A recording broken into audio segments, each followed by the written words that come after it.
Hi, it's Devin here, and I thought I'd talk a little bit about my experiments with different palette papers for my wet palette, since I've been doing a little bit of that lately. So this sort of all started when I purchased, well, I made a wet palette a while ago, but I just purchased this tear-off palette paper. Wonder if how about I just adjust the light?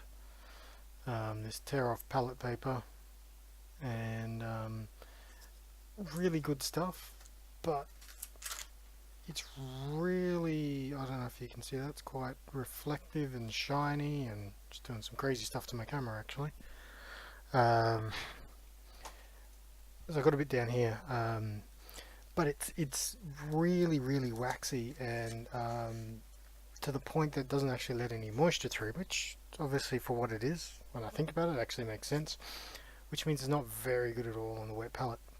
It provides a really nice smooth surface when I mix paints on here, and for that, so it's really good. So if I just want to do one-off stuff or something to do my metallics on, because I don't like to do the metallics in the wet palette, because otherwise the I don't know, the little shiny particles get into the water, and can get into your other paints.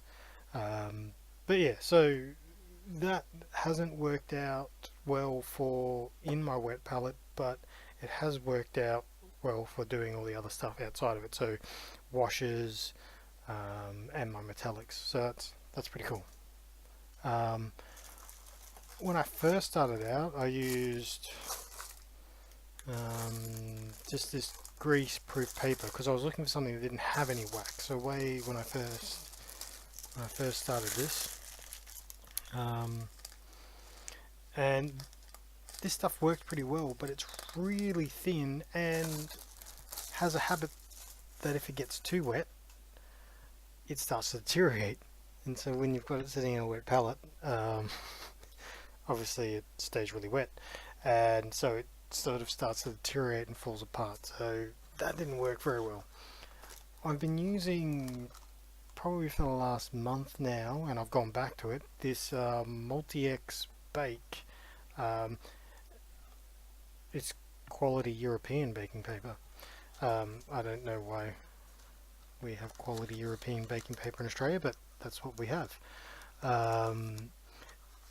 It has probably a tiny bit of waxiness to it, and it's thicker than the good old home brand stuff. Um, so it works really well. So this is my palette here, and I've had this going for only a week. I think I've just changed it about a week ago. And paper's still going strong. I haven't used this for, when did I use it last? Was it last night? So 24 hours. Yeah, it's been about 24 hours, and you can see, let me use a cheap brush. You can see that all the paints here they're all still wet, and they stay like that. They can stay like that for ages. I think the longest I've left it is about a week, and I've still had paints being moist. And you can see others here where I haven't used it for a while. This is a brown. I wonder what brown that is. I can't remember. But I can just mix that back in. The colours, sort of, the pigments are separated, but you mix it back in, and there it is, ready to go. So that works really well. And I've actually, I don't know, it's been a bit of a revelation in my painting, because I used to struggle a lot and keep pushing on because, well, one of the problems I have here in Brisbane is being quite hot. Your paints dry out really quickly on your palette. So I like to keep this quite full, like the paper is almost sitting on top of the water, rather floating on top of the water, as opposed to just being moist in there. There's quite a lot of water, and there's just a dishcloth. It's a spongy dishcloth. I wonder if I can do this without